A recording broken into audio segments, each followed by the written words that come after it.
Hi மக்களே, welcome back to miracle world Tamil. 100 days pushup சேலஞ்சில் இன்றைக்கி டே 64.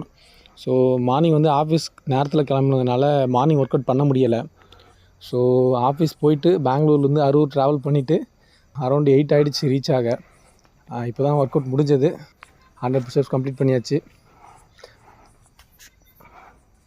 ஃபுல் வீடியோ நம்ம மிராக்கிள் வேர்ல்ட் தமிழ் யூடியூப் சேனலில் அப்லோட் பண்ணியிருக்கேன்.